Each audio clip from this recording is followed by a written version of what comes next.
పెద్దపల్లి జిల్లా గోదావరిఖని సింగరేణి ఏరియా ఆసుపత్రిలో విషాదం చోటు చేసుకుంది. గోదావరిఖనికి చెందిన సింగరేణి కార్మికుడు లింగయ్య తన కుమార్తె సుప్రియను డెలివరీ కోసం సింగరేణి ఆసుపత్రిలో చేర్పించారు.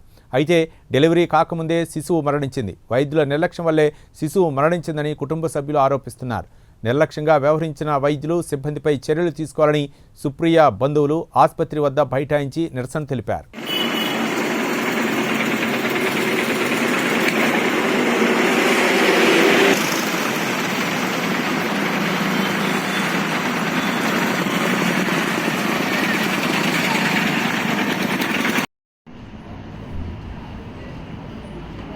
సార్ దయచేసి నశించాలి సింగరేణి యాజమాన్య నిర్లక్ష్య వైఖరి, నశించాలి సింగరేణి యాజమాన్య నిర్లక్ష్య వైఖరి చెప్పి మాట్లాడేనా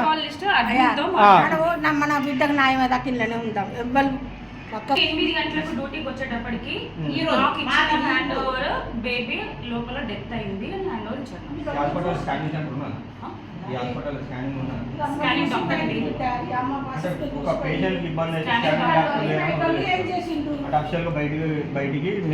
మళ్ళీ అంబులెన్స్ కూడా ప్రొవైడ్ చేయాలి. ఒక అంబులెన్స్ ఉండదు, ఒక వ్యవస్థ ఉండదు. అది మళ్ళీ మీరు పర్సనల్ గా అడగాలండి, అడ్మినిస్ట్రేషన్ అడగాలి. మేము ఒక సింగరేణి ఎంప్లాయీ ఎలా వర్క్ చేస్తున్నారో అట్లే నామకే వస్తారు పోతారు కదా, అంతే జీతాలు తీసుకుంటారు తప్పితే ఇక్కడ ఎవరికి మీరు న్యాయం అయితే చేస్తలేదు.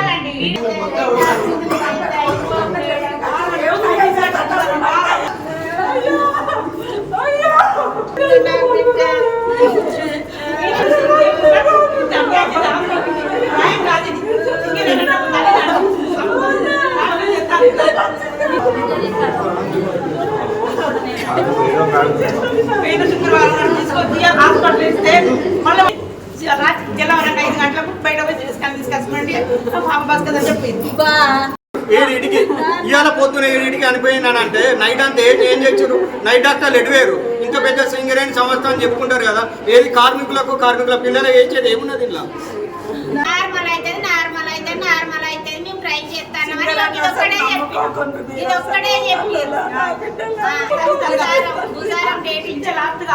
ఈరోజు మాతృత్వం అనేది ఒక వరం, కానీ ఆ మాతృత్వం ఈ సింగరేణి వైద్యుల నిర్లక్ష్యం కారణంగా ఈరోజు ఇక్కడ చిదిమివేయబడ్డది. ఒక సింగరేణి కార్మికుని బిడ్డ వీళ్ళ మీద ఎంతో నమ్మకంతో సింగరేణి హాస్పిటల్లో డెలివరీ కోసం జైలైతే ఈ వైద్యులు చేసిన నిర్లక్ష్యం కారణంగానే ఈరోజు ఆ పురిటిలో ఉన్న బిడ్డ చనిపోయిన కారణం ఈరోజు మనం ఇక్కడ గోదావరిఖని సింగరేణి ఏరియా హాస్పిటల్లో చూస్తున్నాం. మేము ఒకటే విషయాన్ని సింగరేణి యాజమాన్యాన్ని సూటిగా ప్రశ్నించదలుచుకున్నాము. మీరు ఏమంటారు? సింగరేణి కార్మికుడైనా అధికారైనా మేము అంతొకటే, మాది ఒకటే కుటుంబం, మాది ఒకటే లక్ష్యం అని చెప్పేసి అంటారు కదా. మరి మీరు సింగరేణి కార్మికుని పట్ల చూపించే విధానం ఇట్లనే ఉంటుందా?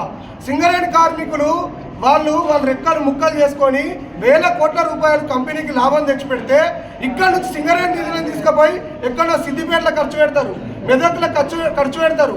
ఇక్కడ మనకు సింగరేణి ఏరియాలో మిమ్మల్ని నమ్ముకున్న హాస్పిటల్లో ఒక స్కానింగ్ మిషన్ కూడా ఉంటుంది. బయటికి పోయి ప్రైవేట్ హాస్పిటల్, కార్పొరేట్ హాస్పిటల్లో స్కానింగ్ మిషన్లలో స్కానింగ్ చేసుకోవాల్సిన దౌర్భాగ్య పరిస్థితి ఇక్కడ గోదావరిఖని ఏరియా హాస్పిటల్లో ఏర్పడ్డది.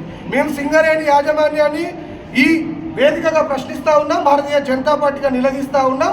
కార్మికుల పట్ల మీ తీరును మార్చుకోవాలి, మీ నిర్లక్ష్యాన్ని మార్చుకోవాలి. సింగరేణి కార్మికులు కష్టపడ్డ నిధులు ఏవైతే ఉన్నాయో డబ్బులను ఇక్కడనే ఖర్చు పెట్టాలి. సింగరేణి ఏరియా హాస్పిటల్లో అధునాతన ఎంఆర్ఐ స్కానింగ్లను ఏర్పాటు చేయాలని చెప్పేసి మేము డిమాండ్ ఇస్తూ ఉన్నాం. సిబ్బంది వాళ్ళు ఏమన్నారంటే మీరు వెళ్ళిపోండి, రేపు పొద్దుగల డెలివరీ డేట్ ఉంటే 7:30 అయిపోతుంది అని చెప్పారు. మార్నింగ్ చూసేసరికి ఏమైందని హార్ట్ బీట్ వస్తలేదు, సార్ బయట స్కానింగ్ తీసుకొని రమ్మని అని చెప్పాడు.